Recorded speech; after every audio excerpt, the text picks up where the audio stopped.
Pues vamos a continuar directamente en el tema de hoy. Vamos a hablar de la Virgen María en la historia de la salvación. O vamos a comenzar a hablar de este tema que se desarrollará en varios episodios. San Luis de Montfort habla de por qué es necesario el culto a María.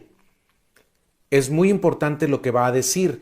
Esto nos sirve escucharlo para que entendamos el lugar que los católicos le damos a la Virgen María. Oigan lo que dice San Luis de Montfort. Confieso con toda la Iglesia que siendo María una simple criatura salida de las manos del Altísimo, comparada con la infinita majestad de Dios, es menos que un átomo. O mejor, es nada, porque sólo Él es el que es. Por consiguiente, este gran Señor, siempre independiente y suficiente a sí mismo, no tiene ni ha tenido absoluta necesidad de la Santísima Virgen para realizar su voluntad y manifestar su gloria. Le basta querer para hacerlo todo. Oigan pues, Dios en sentido absoluto no necesita de nadie, ni de la Virgen María. Y en cuanto al ser, hay una distancia infinita entre Dios creador y la Virgen María, que es una criatura. Por eso dice, delante de Dios la Virgen es menos que un átomo. Es casi nada porque hay una distancia infinita. Entonces, partimos de ese hecho. Los católicos no adoramos a María como si fuera una diosa. No la ponemos de ninguna manera al nivel de Dios. Nosotros reconocemos que María es una criatura de Dios.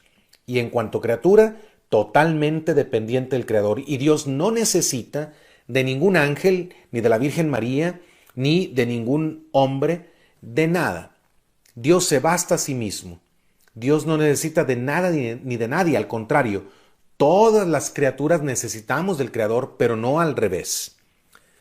Continúa diciendo San Luis, afirmo, sin embargo, que dadas las cosas como son, habiendo querido Dios comenzar y culminar sus mayores obras por medio de la Santísima Virgen, desde que la formó, es de creer que no cambiará jamás de proceder. Es Dios y no cambia ni en sus sentimientos ni en su manera de obrar. Ahora, una vez que se ha dicho que María es criatura, infinitamente más pequeña que el Creador, y que en sentido absoluto Dios no necesita de ella, se afirma lo siguiente: dadas las cosas como son, es decir, el hubiera no existe. Dios podría haber prescindido de María, claro que sí. Sin embargo, no quiso que fuera así.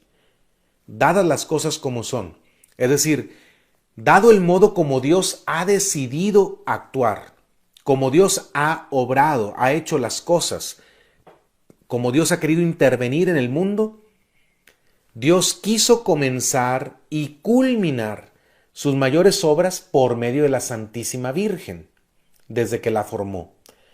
Es decir, aunque no necesitaba de María en sentido absoluto, Dios quiso darle a ella un lugar importantísimo, fundamental, en su obra de salvación en favor de los hombres. Así lo quiso. Pudo haber sido de otra manera, sí, pero el hubiera no existe. Existe lo que ha sido, existe lo que fue y lo que es.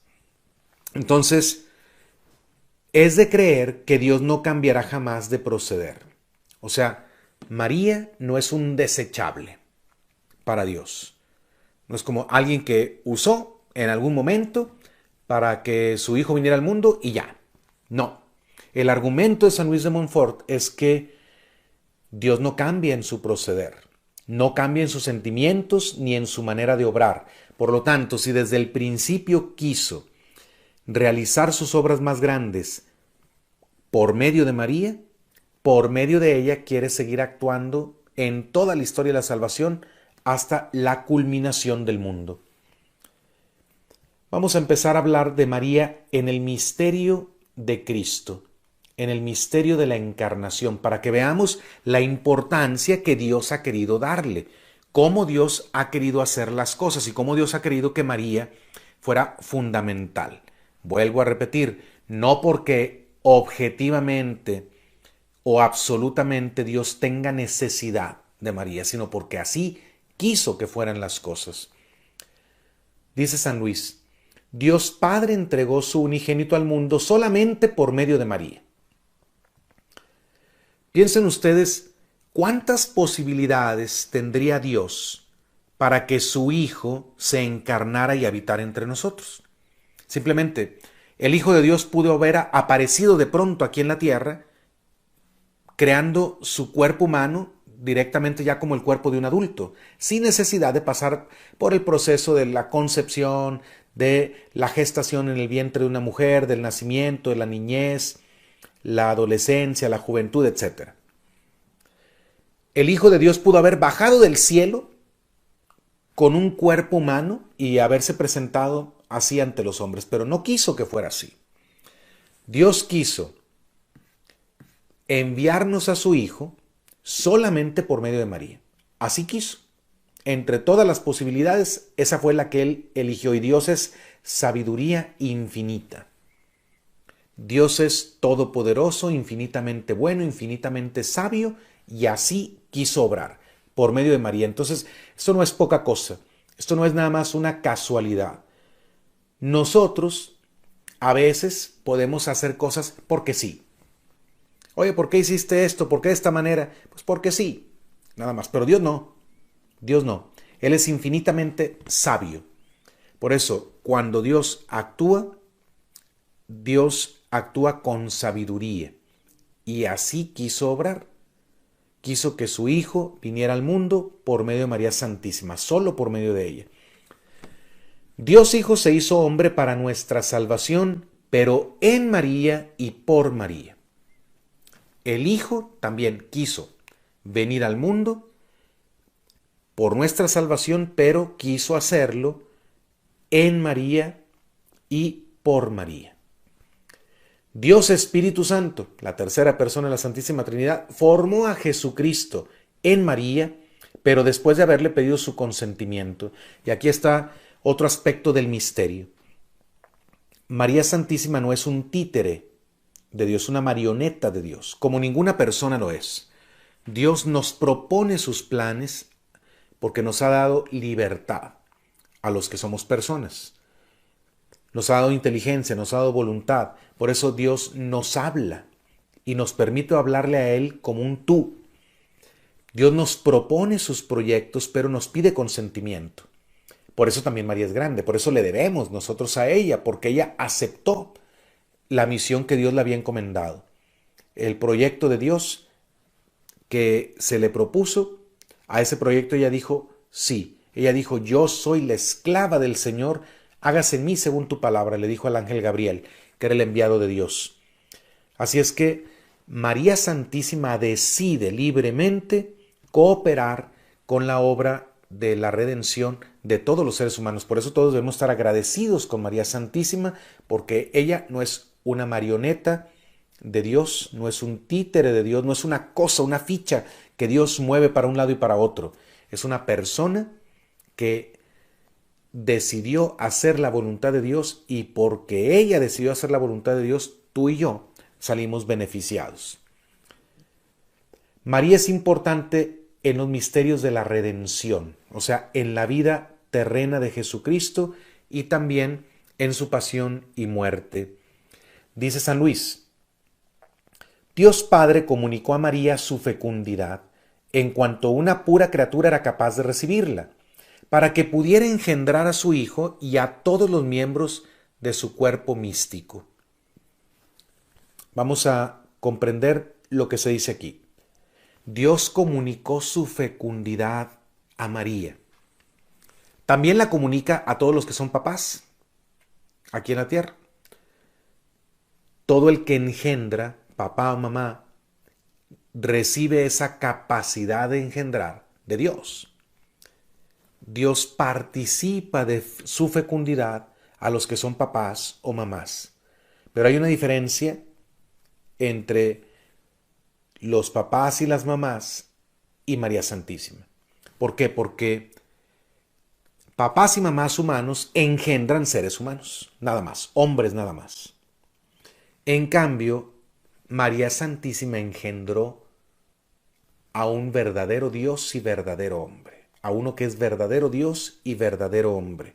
Por eso, Dios le comunicó a María su fecundidad, pero en un grado mucho mayor que como la comunica a los que son papás o mamás, porque ella engendró a su Hijo, al Hijo eterno de Dios.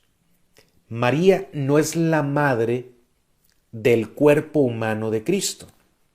Y esto creo que lo podemos entender fácilmente porque sabemos que nuestros padres no nos dan el alma, nuestros padres nos dan el cuerpo. Pero el alma la crea Dios directamente en el momento de nuestra concepción. Sin embargo, no decimos te presento al papá de mi cuerpo o te presento a la mamá de mi cuerpo. ¿Por qué? Porque no estamos divididos. El ser humano es una persona con alma y cuerpo. Es una única persona. No somos dos realidades separadas o distintas, dos entes, el alma y el cuerpo, sino que es una sola persona con alma y cuerpo. Por eso decimos con toda certeza y con toda verdad, mi padre, mi madre. El padre, la madre de toda mi persona. Aunque sabemos que el alma no procede del padre ni de la madre, sino que es creada directamente por Dios en el momento de la concepción.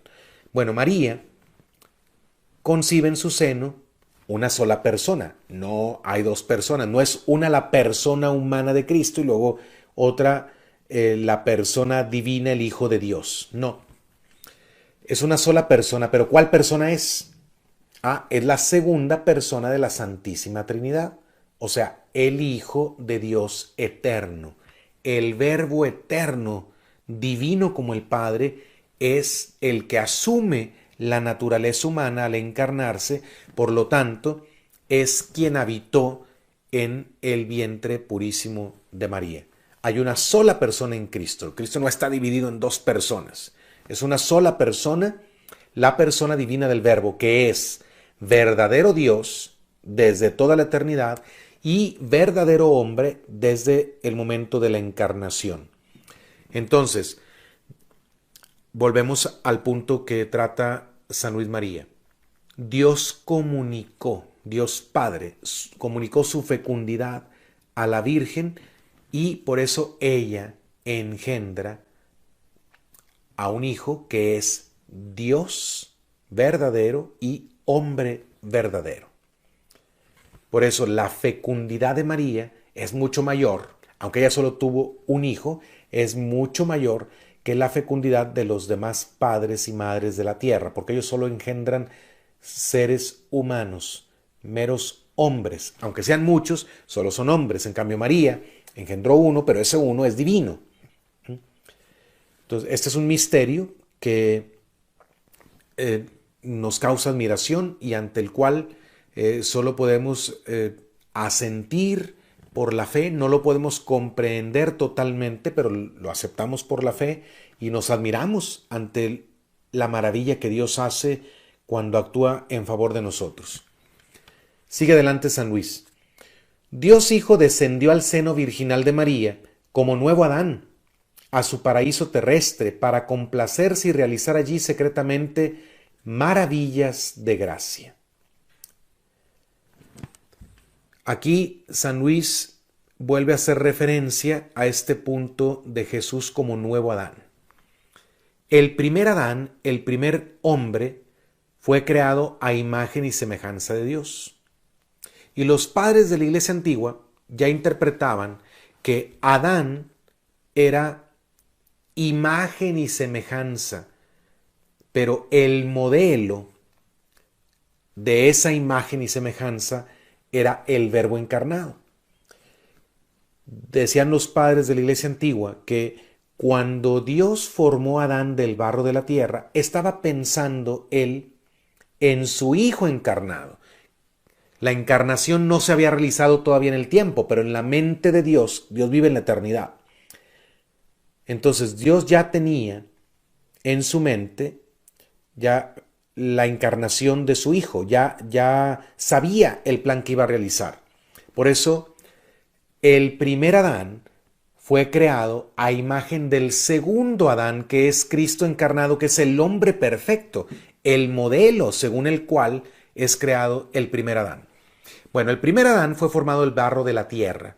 San Ireneo, uno de los primeros teólogos que hubo, que vivió en el siglo II, decía que Adán fue formado de el barro de la tierra virgen, porque no había llovido todavía en la tierra y porque nadie había arado la tierra todavía.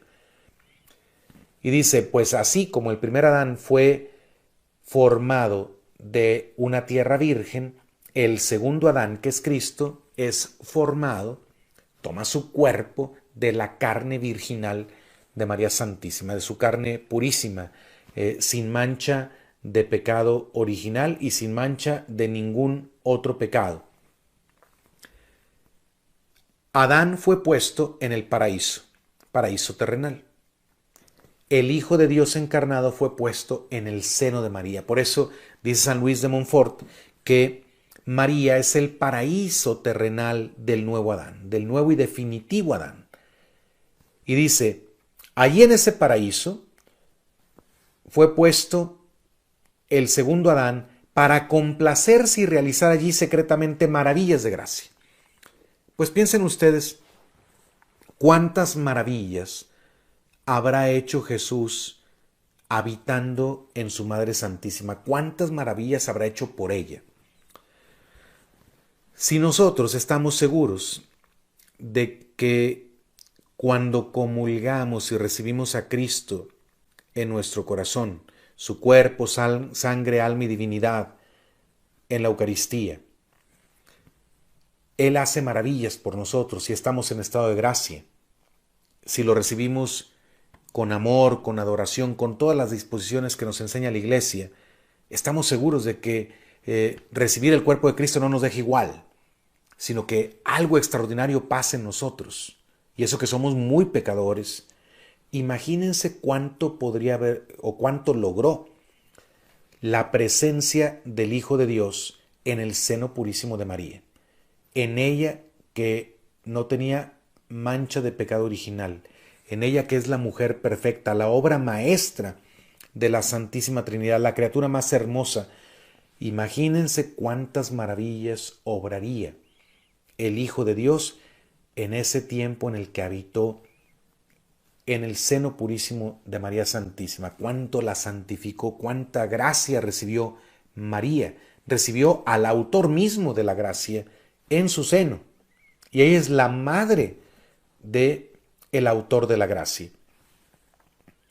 Este Dios hombre glorificó su propia independencia y majestad, sometiéndose a esta Virgen amable en la concepción, nacimiento, presentación en el templo, vida oculta de 30 años, hasta la muerte, a la que ella debía asistir para ofrecer con ella un solo sacrificio y ser inmolado por su consentimiento al Padre Eterno. No solamente en la encarnación de Cristo, no solamente para que el Hijo de Dios tomara nuestra carne, María fue fundamental, sino que Dios quiso que en la vida terrena de su Hijo, María fuera fundamental también. Dice que Cristo glorificó su propia independencia y majestad, sometiéndose a esta Virgen amable en la concepción, el nacimiento, la presentación en el templo. El Hijo de Dios vivió sometido a María. Piensen qué tan grande es María que el mismo Hijo de Dios se sometió a ella. Mientras estuvo en su vientre, el Hijo de Dios iba a donde iba María. Mientras lo llevaba en sus brazos, el Hijo de Dios iba a donde iba María. Fue presentado al templo por María. Vivió con ella una vida oculta de 30 años. Y finalmente, en la muerte, en su santo sacrificio que ofreció en la cruz por nosotros, allí estaba también presente María Santísima. Ella estaba de pie junto a la cruz. Y dice que ella debía estar allí al pie de la cruz para ofrecer un solo sacrificio. Cristo con María ofrecieron un solo sacrificio y así fue inmolado por su consentimiento al Padre Eterno. Así es que, según la tradición católica, María Santísima aceptó el sacrificio de Cristo y ella ofreció la vida de su propio Hijo al Padre por nuestra salvación. Por eso, María no solamente sufrió la muerte de su Hijo como a una madre a la que no le queda de otra cuando tiene que ver morir a su hijo. No, ella asumió ese papel, aceptó la voluntad de Dios y ella misma ofreció a su hijo en la cruz. Dice San Luis, ella le amamantó, alimentó, cuidó, educó y sacrificó por nosotros.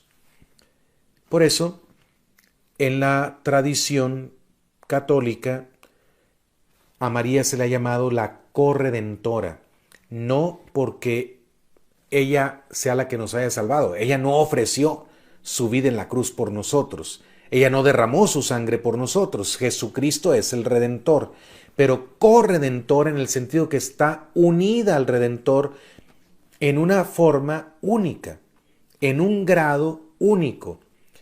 Así como Adán, el primer Adán, tuvo una compañera, mujer, en el pecado, en su desobediencia, así como Eva fue solidaria a Adán en el pecado, así el nuevo Adán tiene una mujer a su lado en el acto más perfecto de obediencia al Padre, que es el sacrificio de Cristo en la cruz. Eva fue solidaria a Adán en el pecado, María es solidaria al nuevo Adán en la redención.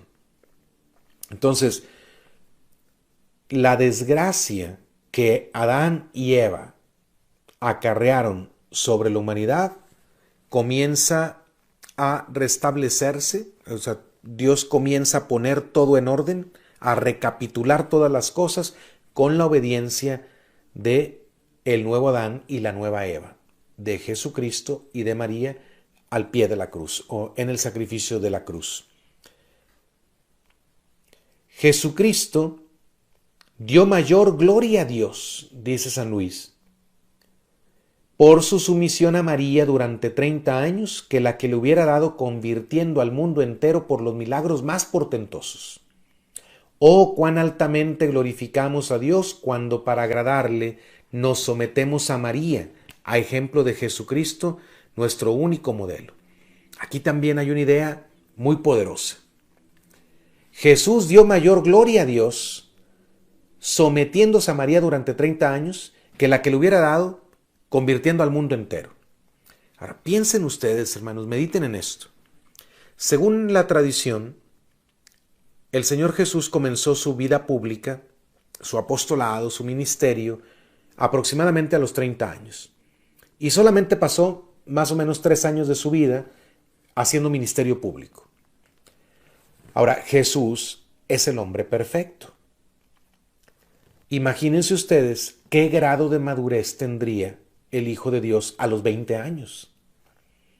Si nosotros podemos conocer jóvenes de 20 años, los hay, que nos admiran, nos causan admiración por su madurez, porque saben trabajar, porque trabajan y estudian, porque ayudan a sus padres, porque son responsables, porque cuidan de sus hermanos. Hay jovencitos que nos sorprenden por su grado de madurez. Imagínense ustedes el grado de madurez que tendría el hombre perfecto, Jesucristo, a los 20 años. Si él hubiera comenzado su ministerio público a los 20 años, hubiera tenido 10 años más de apostolado. Piensen ustedes cuántos enfermos hubiera sanado el Señor en 10 años de apostolado. Piensen ustedes cuánta gente hubiera escuchado su predicación directamente en 10 años de apostolado, cuántos pueblos hubiera visitado, ¿Cuántos enfermos hubiera sanado? ¿Cuántos demonios hubiera expulsado? ¿Cuántos milagros hubiera hecho? ¿Cuánto bien hubiera hecho el Hijo de Dios en 10 años de apostolado? Sin embargo, no decidió obrar así. El Hijo de Dios decidió darle gloria a su Padre pasando una vida oculta, sometido a la autoridad de María. Y esta es una enseñanza grandísima, pero silenciosa. Con ese hecho, Jesús nos enseña lo importante que es estar con María. Él decidió pasar la mayor parte de su tiempo con María, sometido a su autoridad. Por eso cuando una persona se consagra a María, le entrega a María todo lo que es y todo lo que tiene. Y cuando alguien decide vivir su vida para obedecer a María Santísima, para que se haga el plan de María en su vida, que no es otra cosa que el plan de Dios, uno le da más gloria a Dios con eso que con todas las obras buenas que se nos puedan ocurrir a nosotros. Porque someterse a la autoridad de María, consagrarse a María de esta manera, vivir en compañía de María, aunque no sean obras grandes de apostolado, aunque no lleguemos a ser obras grandes según el mundo, eso da más gloria a Dios, porque es una imitación más perfecta de Jesucristo. Él nos enseña a vivir sometidos a su madre. Esta idea es muy importante y eso tiene muchas repercusiones para nuestra devoción mariana, para el modo como Jesucristo mismo nos enseña a relacionarnos con su madre.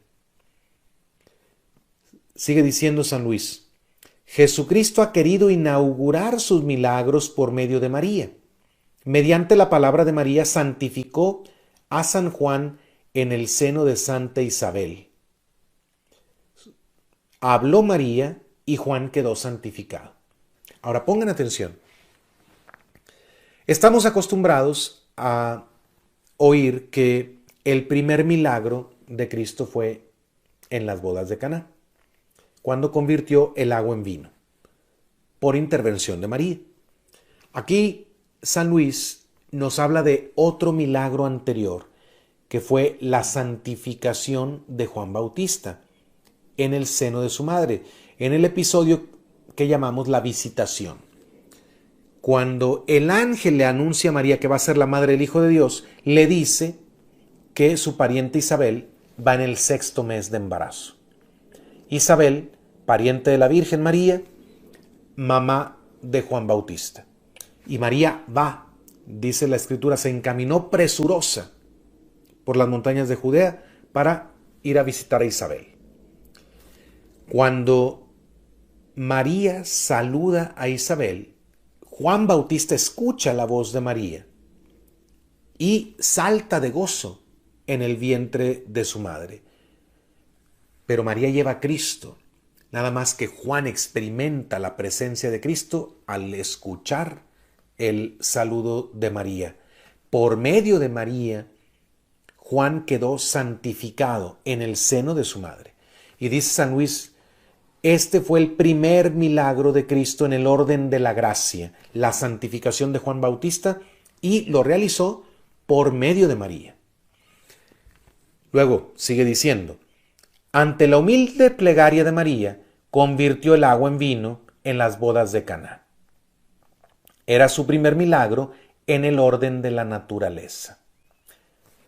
Años después se realiza el milagro en las bodas de Caná, pero también por intervención de María. Ella se da cuenta de que hace falta el vino, ella interviene con su hijo, el hijo le dice todavía no es hora, ella dice hagan lo que les diga, les dice a los sirvientes, y el Hijo de Dios obedece a su madre y realiza su primer milagro en el orden de la naturaleza, o sea, la conversión del agua en vino. Pero vemos cómo en estos dos primeros milagros, en el orden de la gracia y en el orden de la naturaleza, Jesucristo actúa por medio de María. María tiene un papel fundamental. Y bueno, volvemos al argumento que ya habíamos manejado. María no es un desechable. Si Dios decidió actuar así desde el principio por medio de María, así quiere actuar siempre. Dice San Luis, comenzó y continuó sus milagros por medio de María. Por medio de ella los seguirá realizando hasta el fin de los siglos. Otra vez, María no es un desechable para Dios. Él ha querido darle a María un papel fundamental. Él ha querido que María fuera necesaria para la salvación de los hombres. No porque la necesite en cuanto a Dios. O sea, no hay necesidad absoluta. Dios no necesita en sentido absoluto de María. Dios no necesita de nadie. Pero Dios ha querido obrar así por medio de María. Y como Dios es el mismo ayer, hoy y siempre, Dios no va cambiando de opinión, de sentimientos. Y como la sabiduría de Dios es eterna, por lo tanto, si la sabiduría divina decidió actuar de un modo desde el principio en sus más grandes obras en favor de los hombres, así seguirá actuando hasta el final. Si por medio de María realizó sus milagros el Señor, sus primeros milagros, por medio de ella seguirá realizando milagros hasta el fin de los tiempos.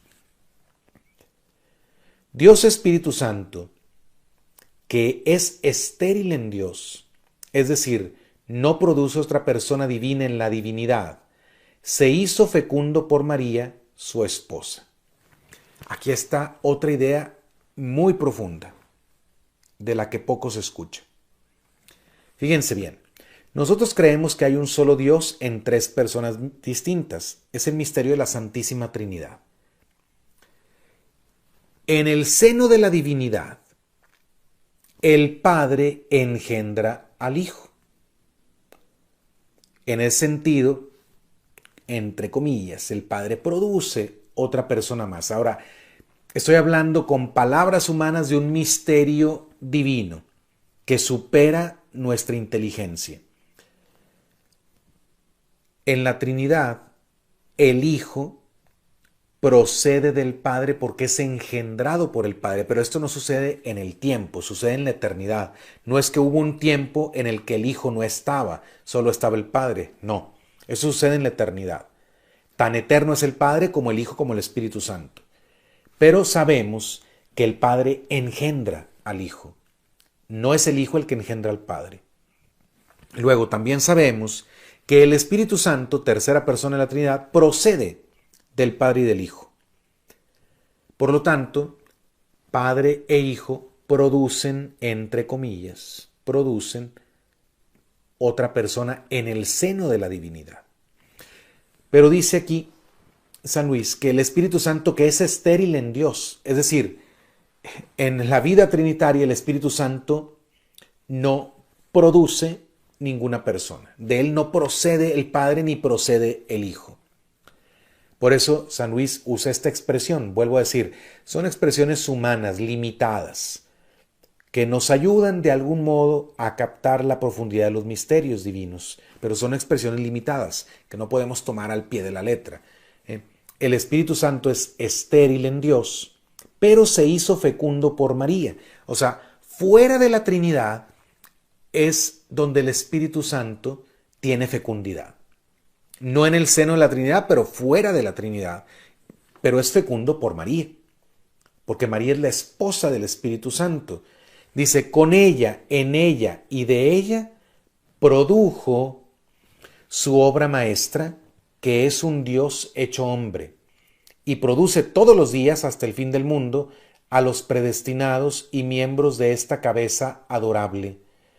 Por ello, cuanto más se encuentra en un alma María, su querida e indisoluble esposa, tanto más poderoso y dinámico se muestra el Espíritu Santo para producir a Jesucristo en esta alma y a ésta en Jesucristo. Retomamos lo que dice aquí. El Espíritu era estéril en la Trinidad, se hace fecundo fuera de la Trinidad, pero se hace fecundo con la cooperación de María. Por eso a María se le llama la esposa del Espíritu Santo. Ahora, María concibe, por obra del Espíritu Santo, al Hijo eterno de Dios. Entonces, lo que produce entre comillas, el Espíritu Santo con la cooperación de María es Dios hecho hombre, un Dios hombre, verdadero Dios y verdadero hombre. Pero además, el Espíritu Santo es fecundo con María porque no solamente engendran ambos al Hijo eterno de Dios, sino que también a todos los miembros del cuerpo místico de Cristo. Es decir, todos los cristianos somos, de algún modo, engendrados por María y por el Espíritu Santo. ¿Por qué? Porque si la cabeza del cuerpo procede de María y del Espíritu Santo, el resto del cuerpo necesariamente procedemos también de María y del Espíritu Santo. Y dice aquí, dice San Luis, que cuando el Espíritu Santo ve en un alma a María, quiere ser más poderoso y dinámico en esa alma para reproducir la imagen de Cristo. Por eso, si quieres que el Espíritu Santo actúe más en ti, con mayor fuerza, hazte devoto de María. Porque si el Espíritu Santo ve que amas a su esposa, que es la Virgen Santísima, ve que le tienes devoción y ve en tu alma María, Él actúa con mayor fuerza y poder para reproducir en ti la imagen de Cristo, porque la obra del Espíritu Santo es la santificación y no es otra cosa más que reproducir en nosotros la imagen de Cristo y hacernos imágenes cada vez más semejantes al modelo que es Cristo. Entonces, podemos afirmar, pues, que María es necesaria para la obra de la encarnación, para la obra de la redención, para nuestra santificación, no porque absolutamente Dios haya tenido necesidad de ella, sino porque Dios, en su sabiduría infinita, ha querido que así fuera. Dios ha querido que María fuera necesaria. El hubiera no existe. ¿Podría haber sido diferente? Sí, pero el hubiera no existe. Dios quiso y quiere que María tenga un papel fundamental para la salvación de los hombres. Y María ha aceptado ese papel, ha aceptado cooperar con la obra de Dios.